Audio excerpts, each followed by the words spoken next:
Hi everyone, আজকে আমি বানাতে চলেছি এই ভিডিওটা।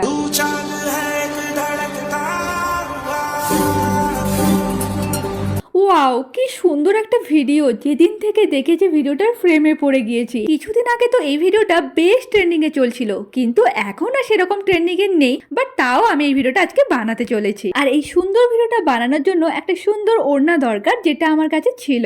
আর ওড়নাটা নিয়েই আমি প্রথম টেকগুলো নেওয়া শুরু করে দিয়েছি, যেটা অনেক কষ্টকর ছিল। কিভাবে ঘোরাবো, কিভাবে করব বুঝতেই পারছিলাম না। বাট তারপরে কমপ্লিট করলাম। এবার সেকেন্ড টেক নেওয়ার জন্য আমি রেডি হতে এসেছি। তার আগে ভাবলাম যে আমি একটু ডেকোরেট করব, পেছনে যদি একটু রঙিন লাইট হতো বেশ ভালো হতো। বাট আমার কাছে তো কোনো রঙিন লাইটই ছিল না, তাই চার্জার লাইটের মধ্যে একটা রঙিন পেপার লাগিয়ে দিতেই আলোটা একটু রঙিন হয়ে গেল। বাট এটা তো খারাপ দেখছি, কতটা কাজ করবে আমি জানি না, বাট ট্রাই করলাম। এবার একটু মেকআপ করে নিই, কারণ কোনো ভালো একটা ভিডিও বানাতে গেলে হালকা মেকআপ তো লাগবেই। আমি জানি না খুব একটা মেকআপ করতে, বাট যতটুকু জানি সেটা দিয়েই হালকা ফুলকা করে নিলাম। যদিও আমি আমার মেকআপটা নিয়ে সন্তুষ্ট ছিলাম না, তাই মুখটা পুরো বাংলার 5 হয়ে গেছিল। চলো এবার লাইটটা টাঙিয়ে দেই, কারণ ব্যাকগ্রাউন্ডটা একটু সুন্দর হতে হবে। চেষ্টা করেছি, কতটা হবে সেটা তোমরা তো পরে ভিডিওতে দেখতে পারবে। লাইট তো জ্বলছিল, কিন্তু সেই রকম আলো আসছিল না যতটা আমি আশা করেছিলাম। আর এই জন্য আমার মনটা একটু খারাপ হয়ে গেছিল, যার জন্য ভিডিওগুলো মানে নেক্সট টেকগুলো আমি ঠিকঠাক করে নিতেই পারছিলাম না, বিরক্তি লাগছিল। আর যাই হোক করে আমি নিয়ে নিয়েছি।